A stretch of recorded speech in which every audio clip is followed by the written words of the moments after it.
Olá, gente. Eu sou Cláudia Guglieri, psicóloga, gestalt terapeuta e trabalho e me dedico ao estudo das questões da adolescência, do adulto jovem e do adulto. Hoje eu estou aqui para convidar vocês para falarmos um pouquinho mais sobre o amor condicionado. É aquele amor que é entregue somente sobre condições que podem ser essa: se comportar de determinada forma, agir assim, ser desta forma. Eu quero contar para vocês o que pode acontecer com as pessoas que vivem essa experiência muito intensamente. Vamos lá. Bem, antes de eu contar para vocês o que pode acontecer com as pessoas que vivem isso muito intensamente, eu tenho que contar para vocês que esse amor, ele é muito naturalizado na nossa cultura. Ele é muito usado por pais, por professores, por educadores, pelas pessoas que acompanham as crianças, os adolescentes e até por companheiros. O condicionamento do amor é algo que acontece em muitas relações. Bem, o que pode acontecer com alguém que vive muito intensamente esse amor condicionado? Eu digo pode acontecer porque quando a gente está falando de pessoas, a gente está falando de coisas que podem acontecer. O ser humano é muito complexo. Então, quando eu falo que pode acontecer e eu trago aqui para vocês, é porque eu já vi isso em estudos, em pesquisas, é porque eu vejo muito na minha prática de consultório. Então, eu quero contar para vocês o que tende a acontecer em maior frequência, tá? Primeiro, uma insegurança imensa. Pensa aí, por que essa pessoa fica com tanta insegurança, desenvolve tanta insegurança em amplos aspectos da sua vida?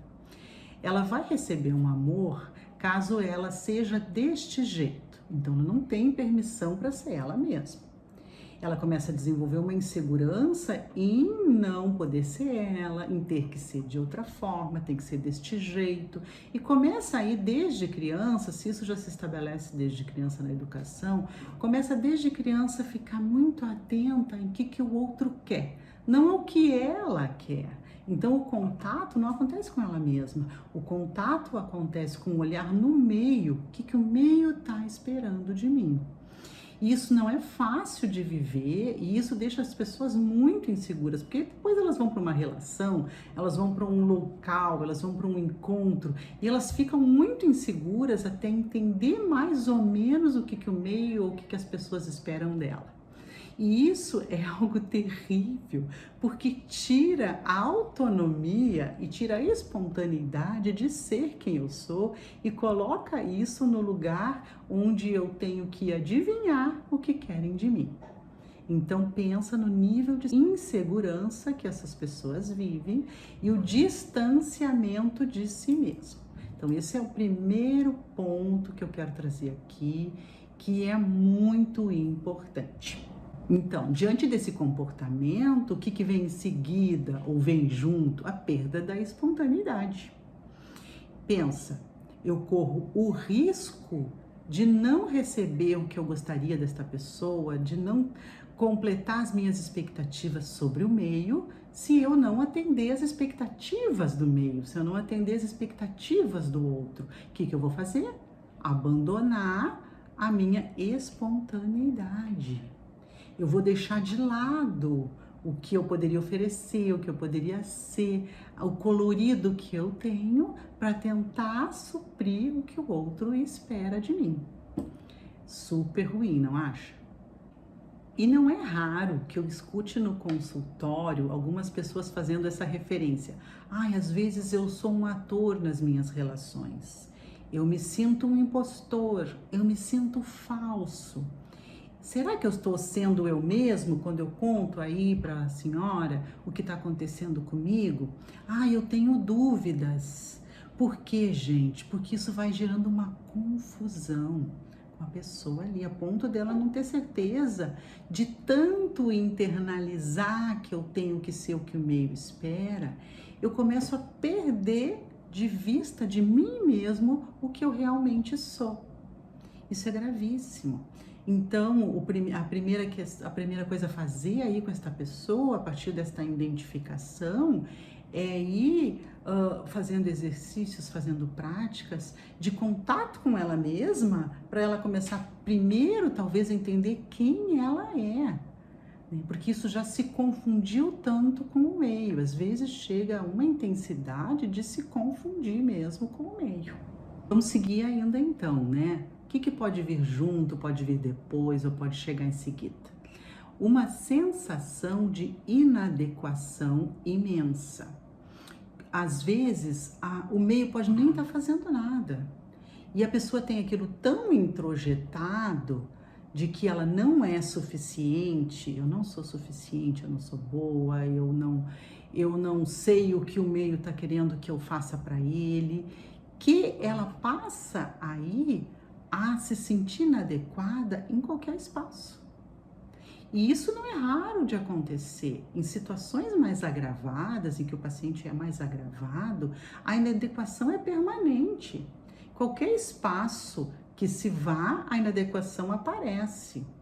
Isso tudo por quê? Porque ela entendeu que ela precisava dar algo, vou voltando aí para frisar para vocês, ela está condicionado que ela precisa dar algo, e ela, às vezes, não sabe o que ela precisa dar. Às vezes ela chega num espaço que é tudo novo, tudo diferente. E ela já chega, né, com um simples toque, um simples olhar, um simples movimento de alguém nesse meio e a inadequação se estabelece. Ou ela já chega se sentindo inadequada nesse espaço. De tão introjetado que ela já tem essas questões difíceis sobre ela mesma. Vamos seguindo aqui, né, gente? Parece muito trágico, mas às vezes é trágico mesmo, sabe? Lembrei agora também de trazer para vocês que outra questão importante é a insuficiência. É a pessoa estar o tempo inteiro ou permanentemente, ou muitas vezes, caso isso tenha sido leve na sua vida, mas tenha acontecido, ela tem uma sensação de insuficiência. E logo então, a partir dessa sensação de insuficiência, vem aí junto o quê? O excesso de exigência consigo mesmo. Então o nó começa e já está ou começa a ficar bem grande. Tudo por quê? Eu volto a dizer, porque a sua validação, porque a sua aceitação, por seu amor, tudo foi condicionado a algo que não está nas mãos dela, tá? Nas mãos de outra pessoa, na sua forma de ver o mundo, no que ela introjetou as relações. É bem difícil, sim. Mas para tudo tem jeito. Eu sei que eu estou trazendo de uma forma muito trágica aqui, muito forte, porque eu realmente acho muito forte isso. E me dá, assim, uma vontade de ajudar e de trabalhar muito quando eu vejo essas questões em alguém. Então, realmente, parece que eu estou sendo bem enfática, mas eu acho que o tema é forte mesmo. Bom, que problemas podem acontecer, falando aí de uma psicoterapia, né? De transtornos, de quadros mais agravados, que problemas podem acontecer a partir dessas experiências que eu contei aí para vocês. Uma que eu vejo, que aparece muito, que eu tenho que trabalhar muito dessas questões, são nos casos de depressão. Por quê? Porque a depressão, ela traz muito este vazio, esta insuficiência, esse distanciamento, né? Esta falta gigante, essa falta enorme. Eu gosto de falar da depressão como se fosse uma linha, como se a pessoa estivesse numa corrida, né, uma maratona, e quando ela vai chegando, ela vai caminhando para a linha de chegada, esta linha vai indo cada vez mais para trás, cada vez mais para trás, e ela não consegue alcançar. E esse não consegue alcançar, ele é uma demonstração da sua insuficiência, da sua incapacidade, da sua falta de condição. É o que eu vejo muito em algumas pessoas que viveram muito intensamente esses quadros que eu falei para vocês. Esta falta imensa, né, que pode acabar, né, se transformando numa depressão. Outra questão, outra coisa bem importante, né, os quadros de ansiedade. E pode estar muito, pode aparecer muito em quadros de ansiedade. Ansiedade de qualquer tipo, dos transtornos de ansiedade em geral. Eu tenho visto acontecer muito nos transtornos compulsivos, né? Porque a pessoa fica sempre num movimento de, então eu mereço me dar isto. Então eu preciso me dar aquilo. Então eu vou negociando comigo um tipo de me dar. E aí se me dar, eu preciso mais me dar, eu preciso mais me dar. Então isso vai acontecendo muito intensamente, né, com estas pessoas que vão se dando algo em troca de algo. E isso pode gerar uma compulsão. Assim, eu tenho visto isso acontecer. Isso não tá. Eu nem li sobre isso. Eu tenho visto acontecer desta forma, tá? Então eu vou trabalhando alguma destas questões, claro, cada pessoa aí com o que ela precisa, com o manejo que ela precisa. Isso é muito particular. Volto a dizer isso, tá? Mas assim, não tem isso, pode acontecer isso e assim isto, né? Eu tô trazendo alguns exemplos aqui de situações que eu já vi.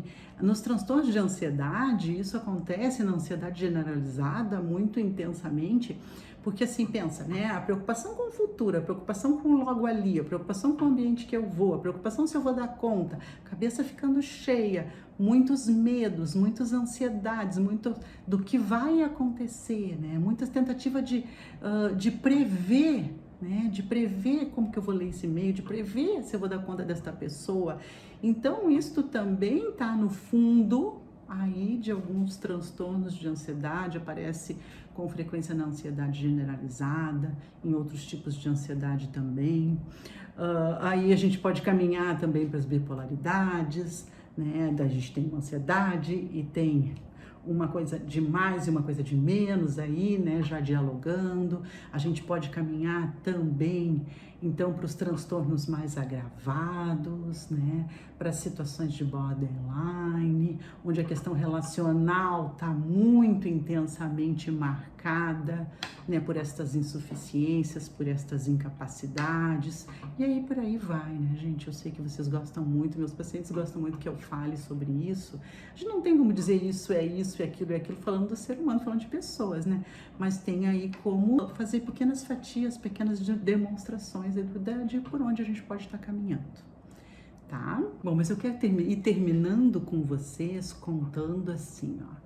Eu digo, a gente nem é não para tudo se tem solução, mas sempre se pode melhorar alguma coisa ali, outra coisa ali, e quem sabe melhorar muito a nossa situação de vida. Então, o que a gente pode fazer quando a gente escuta tudo isso e quando a gente começa a entender a nossa forma de educar? A gente pode estar, em primeiro lugar, falando para pais. Prestar atenção como é que eu estou educando os filhos. Se tem sim muito condicionamento de amor aí, muito condicionamento de validação, muito condicionamento de afeto. Não vai ter nada de condicionamento, um pouco sempre vai haver, porque as relações são feitas de trocas. Eu estou falando de situações em que isso acontece de uma forma muito intensa. Eu acho que isso é bem importante. Então, prestar atenção na forma como nós estamos educando, na nossa proposta aí. Muitos pais que querem controlar muitos filhos, né, que tem essa necessidade, ou companheiros que têm essa necessidade de controle muito grande, né, o controle está muito forte nas suas relações, o condicionamento fica mais intenso. Então, a primeira coisa é observar como é que a gente está nas nossas relações aí, tá? Outra coisa, como é que nós estamos nas nossas relações amorosas, afetivas, se tem muito condicionamento nas nossas trocas com os companheiros, né? E prestar atenção, deixar o outro tentar, deixar o outro mais livre em ser o que ele é. Eu falo isso muito nos meus posts, isso está muito no meu discurso, a primazia do deixar ser, a primazia do se permitir ser, a primazia da espontaneidade. Então, acho que isso é muito importante de nós estarmos atentos e observando, refletindo cada vez mais sobre isso. O pouco que se reflita já é muito para nós que estamos aí em relação, tá? E é por aí, gente. Deixa eu ver, eu anotei aqui mais alguma coisa sobre isso, buscar se informar. Quem sabe tá me seguindo, tá seguindo outros profissionais, tá se informando, tá lendo sobre isso. A formação nunca é demais. E é por aí, né? E se precisar de ajuda, procure ajuda, vai fazer avaliação, vai olhar, conversar com alguém mais especializado. É por aí. Hoje é isso, gente. Já falei bastante. Deixo meu grande abraço, meu grande beijo a todos, como sempre, e um pedido de me acompanhar. Tchau, tchau.